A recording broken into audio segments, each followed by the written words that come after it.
સંવિધાન કેરિયર એકેડમીમાં આપનું સ્વાગત છે. હું છું ભાર્ગવ. આજે જોઈશું આપણે આજના અગત્યના કરંટ અફેર્સ. તો ચાલો શરૂઆત કરીએ. કરંટ અફેર્સમાં સૌપ્રથમ છે જીએસટીની જે કાઉન્સિલ છે એની બેઠક વિશે, બરાબર છે, અને આ એની 53મી બેઠક હતી, બરાબર છે. હવે સવાલ એ થાય કે જીએસટી કાઉન્સિલ છે એના વિશે, બરાબર, તો એના બેઠકની અધ્યક્ષતા કોણ કરશે? તો જે કેન્દ્રીય નાણામંત્રી છે તેઓ કરશે, બરાબર. વર્તમાનમાં કોણ છે? તો એ છે નિર્મલા સીતારામન, બરાબર. નિર્મલા સીતારામન જે છે કે જેઓ આ બેઠકની અધ્યક્ષતા કરે છે. આ સિવાય જે સ્ટેટના જે બાકીના જે નાણામંત્રીઓ હશે, બરાબર, રાજ્ય નાણામંત્રીઓ હશે, તેઓ પણ એમાં ભાગ લેશે, બરાબર છે.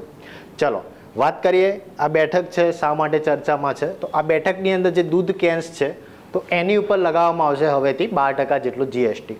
દૂધ કેન્સ મતલબ કે તમે આમ તો જે થેલી આવતી હશે તમારા ઘરે, જે પ્લાસ્ટિકની થેલી હોય છે તે, પરંતુ અમુક લોકો જે છે એ ઘરે દૂધ મંગાવતા હોય છે તો આ મુજબનું એક કેન હોય છે, બરાબર, કે જેની અંદર દૂધ ભરેલું હોય છે. તો જે આ કેન છે તો એની ઉપર કેટલા 12% જેટલું જીએસટી લાગશે, બરાબર છે. તો એક આ ખાસ ધ્યાન રાખજો. આ સિવાય જે કાગળના જે ઉત્પાદો છે તો એની અંદર પણ જે ઘટાડો કરવામાં આવ્યો છે. પહેલાં 18% લેતા હતા, હવેથી એમાં 12% જેટલું જે છે તો જીએસટી લેવામાં આવશે, ઘટાડો કરવામાં આવે છે. આ સિવાય જે હવાઈ જહાજો છે અને એના જે સાધનો છે, બરાબર છે, તો એમાં પણ 5% જે આઈજીએસટી છે તો એ લાગશે, બરાબર છે. ચલો હવે નેક્સ્ટ વાત કરીએ જીએસટી એટલે શું, બરાબર છે. જીએસટીને લગતી જેટલી બાબતો છે એક વખત જોઈ લઈએ. તો જીએસટીનું ફૂલ ફોર્મ થશે ગુડ્સ એન્ડ સર્વિસ ટેક્સ, બરાબર, વસ્તુ અને સેવા કર, બરાબર. હવે એનું જે બેઝિક માહિતી છે એ જોઈ લઈએ. તો એનું લાગુ કરનાર સૌ પ્રથમ દેશ છે આખા વિશ્વમાં જોઈએ તો એ છે ફ્રાન્સ, બરાબર છે. ભારતમાં ક્યારે લાગુ કરવામાં આવેલું? તો 1 જુલાઈ 2017ના રોજ, બરાબર છે.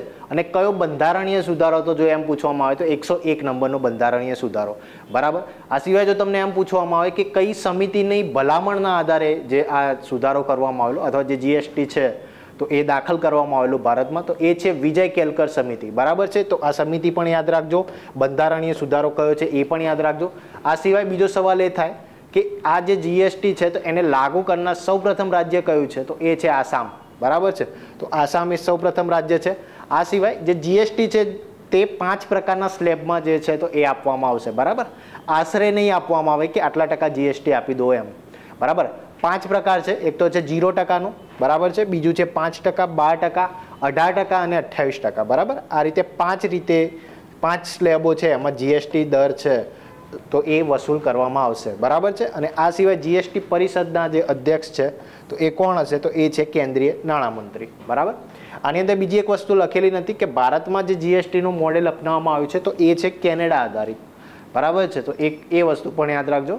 તો આ હતું જીએસટી 101 નંબરનો બંધારણીય સુધારો. કઈ સમિતિની ભલામણ દ્વારા? તો એ છે વિજય કેલકર સમિતિ. આ સિવાય ક્યારે લાગુ કરવામાં આવ્યું? તો 1 જુલાઈ 2017. કયું રાજ્ય હતું પ્રથમ? તો એ છે આસામ, બરાબર. તો આટલી બાબતો ખાસ ધ્યાન રાખજો. ચલો હવે નેક્સ્ટ જોઈએ WTT કન્ટેન્ડર સિંગલ્સ ટાઇટલ, બરાબર છે. શા માટે ચર્ચામાં છે અને કઈ રમત સાથે સંકળાયેલા છે એ જોઈશું. તો એ છે ટેબલ ટેનિસનું, બરાબર છે. ટેબલ ટેનિસની આ પ્રતિયોગિતા છે, બરાબર.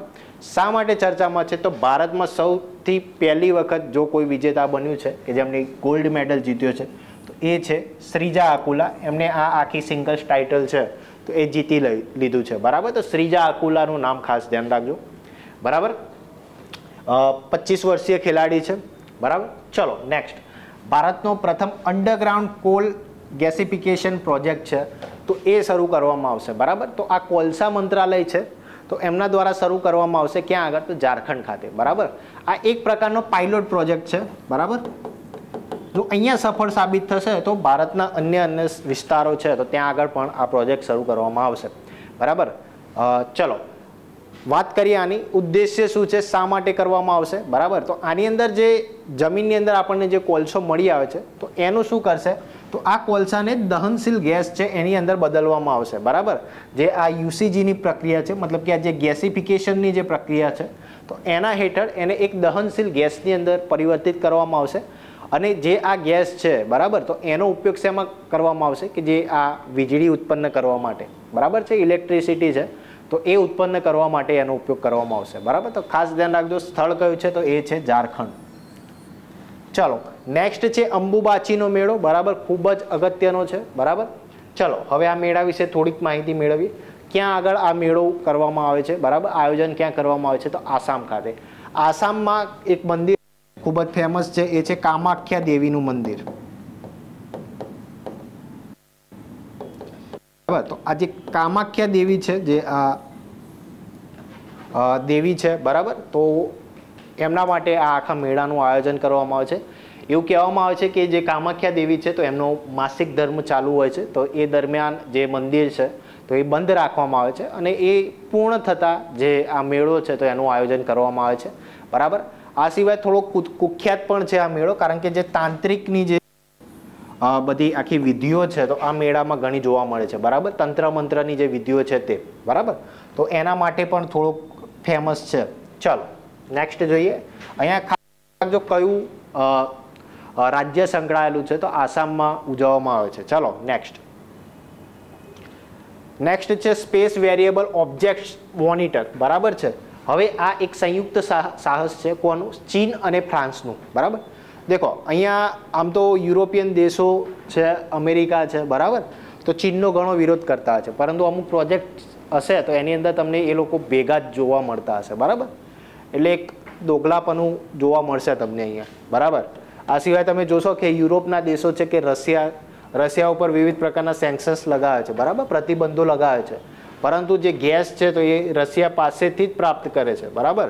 આખું 70-80%, આમ તો 90% બી કહી શકાય કે જે ગેસ પ્રાપ્ત કરે છે નેચરલ ગેસ, તો એ આખું રશિયા જ આપે છે, જે યુરોપિયન કન્ટ્રીઝ છે તેને, બરાબર. ચલો વાત કરીએ આની. શું છે આ ઓબ્જેક્ટ્સ મોનિટર? તો જે તારાઓ છે એના સૌથી દૂરના જે તારાઓ છે તો એની અંદર જે વિસ્ફોટ થતો હશે, બરાબર, તો એનું એક રિસર્ચ કરવા, અધ્યયન કરવા માટે જે છે તો એ એનો ઉદ્દેશ્ય રહેશે, બરાબર. આપણે ખાસ એ યાદ રાખીશું કે છે શું, બરાબર, અને કયા દેશો છે એની સાથે સંકળાયેલા છે, તો ચીન અને ફ્રાન્સ છે. ચલો નેક્સ્ટ છે એક વન લાઇનર. તો રાજ્યસભામાં સદનના નેતા તરીકે જયપ્રકાશ નડ્ડા છે તો એમની નિયુક્તિ કરવામાં આવી છે, બરાબર. જયપ્રકાશ નડ્ડા છે, વર્તમાનમાં એમને કયું મિનિસ્ટ્રી આપવામાં આવ્યું છે તો એક હેલ્થ મિનિસ્ટ્રી આપવામાં આવ્યું છે, બરાબર. આપણે કેન્દ્રીય મંત્રીમંડળનો આખો વિડીયો બનાવ્યો છે, ખાસ જોજો, બરાબર છે. હેલ્થ મિનિસ્ટ્રી આપવામાં આવ્યું છે. આ સિવાય ક્યાંના સાંસદ છે તો ગુજરાતમાંથી ચૂંટાઈ આવ્યા છે, બરાબર. આ સિવાય ભારતીય જનતા પાર્ટીના અધ્યક્ષ પણ છે, બરાબર, પ્રદેશ પ્રમુખ જે કહેવામાં આવે છે તે જયપ્રકાશ નડ્ડા, બરાબર. તો સદનના નેતા તરીકે એમની પસંદગી કરવામાં આવી છે, ક્યાં? રાજ્યસભામાં, બરાબર. રાજ્યસભામાં એમની પસંદગી કરવામાં આવી છે. અને રાજ્યસભાની અંદર જ વિપક્ષના નેતા તરીકે કોની પસંદગી કરવામાં આવી છે તો મલ્લિકાર્જુન ખડગે, બરાબર. આની જગ્યાએ જો લોકસભામાં પૂછવામાં આવે તો વિપક્ષના નેતા છે રાહુલ ગાંધી, બરાબર. ચાલો નેક્સ્ટ જોઈએ. ચંદ્રના અંધકારમય ભાગમાંથી માટી લાવનાર પ્રથમ દેશ બન્યો છે ચીન, બરાબર. તો હાલમાં જે છે લગભગ નામ હતું એનું ચેંગ 6E, બરાબર. તો આ જે એમને મોકલ્યું હતું ચીન દ્વારા, તો એ જે ચંદ્રની પાછળનો ભાગ, મતલબ કે એવો ભાગ કે જ્યાં મોસ્ટલી અંધકાર રહે છે, બરાબર.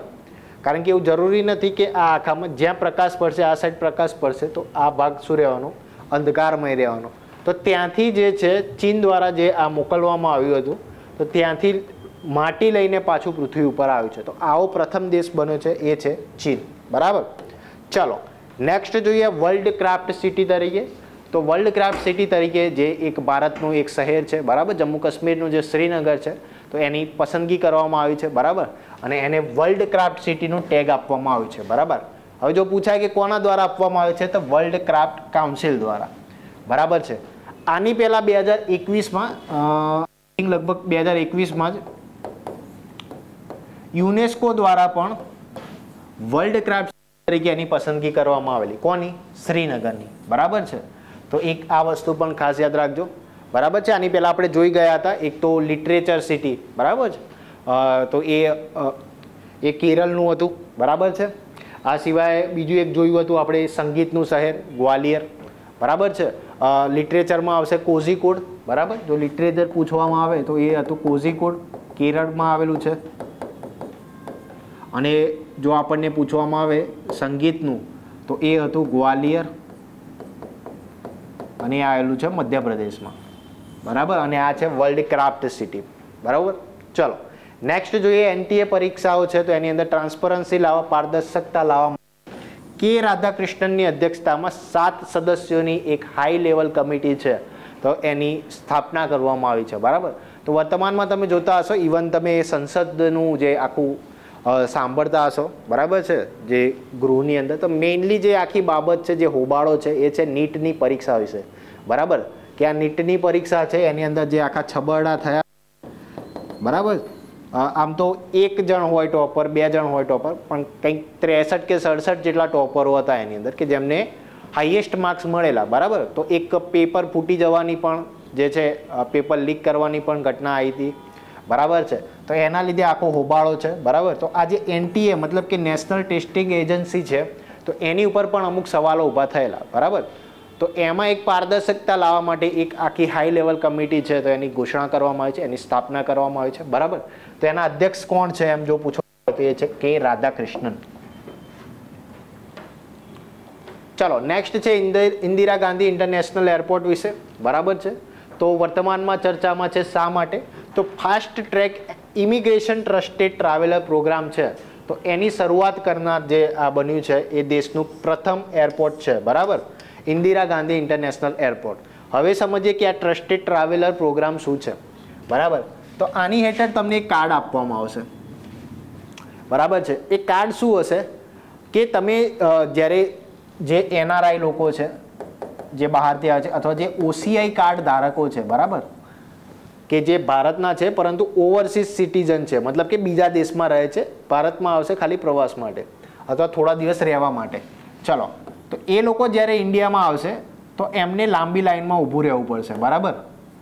પોતાનું ડોક્યુમેન્ટ વેરિફિકેશન છે અને જે બીજું ચેકિંગ છે એના માટે, બરાબર. પરંતુ જો તમારું આ કાર્ડ હશે તમારી પાસે તો બીજા બધા ડોક્યુમેન્ટ્સની જરૂર નહીં પડે, બરાબર છે. તમારે ફટાફટ જે તમારું ચેકિંગ છે થઈ જશે, બરાબર. તો આ કાર્ડ છે એ મેઇન છે, બરાબર. તો એ આના હેઠળ આપવામાં આવશે અને આ રીતે શરૂ કરનાર પ્રથમ એરપોર્ટ બન્યું છે ઇન્દિરા ગાંધી ઇન્ટરનેશનલ એરપોર્ટ, બરાબર. નવી દિલ્હી ખાતે આવેલું છે. ચલો નેક્સ્ટ છે ઈ મેડિકલ સેવા. તો હાલમાં ભારત છે અને બાંગ્લાદેશ છે. તમે જોયું હશે કે બાંગ્લાદેશના જે શેખ હસીના છે, જે તેના પ્રધાનમંત્રી છે, કે જેઓ 2 દિવસીય ભારતીય મુલાકાત લીધી હતી, ભારતની મુલાકાત લીધી હતી. એમાં પ્રધાનમંત્રી શ્રીને પણ મળ્યા હતા. તો આ દરમિયાન ભારત અને જે બાંગ્લાદેશ છે એમના વચ્ચે એક સમજૂતી કરવામાં આવી છે ઈ સેવા વિશે, બરાબર છે. ઈ મેડિકલ સેવા વિશે. હવે સમજીએ કે ઈ મેડિકલ સેવા શું છે. તો બાંગ્લાદેશથી જે પ્રવાસીઓ, બરાબર છે, જે બાંગ્લાદેશના નાગરિકો છે કે જે લોકો ભારતમાં આવી રહ્યા છે, શેના માટે? તો મેડિકલની અથવા કોઈ સ્વાસ્થ્યની સેવા માટે જે છે તો એ અહીંયા આવી રહ્યા છે, બરાબર. સારવાર માટે જે લોકો આવી રહ્યા છે તો એમને ઝડપથી વિઝા પ્રાપ્ત થાય તો એ માટેની આખી સેવા છે તો એને કહેવામાં આવશે ઈ મેડિકલ વિઝા, બરાબર છે. તો આ વિઝા છે તો એમને પ્રાપ્ત થશે, બરાબર. તો એના દરમિયાન તે લોકો અહીંયા આવીને સારવાર લેશે, બરાબર છે, અહીંયા રહી શકશે અને સારવાર કરાવીને પાછા બાંગ્લાદેશ જઈ શકશે, બરાબર. તો એક ઇઝી રહે એ માટેની આ આખી સેવા છે. તો ભારત અને બાંગ્લાદેશ ખાસ ધ્યાન રાખજો. ચલો, આ સિવાય બીજી એક વસ્તુ કહું કે જે આ બધી વિઝાની અને બીજી સેવાઓ છે તો એ આપવામાં આવશે ગૃહ મંત્રાલય દ્વારા, બરાબર છે. તો એક એ વસ્તુ પણ ધ્યાન રાખજો.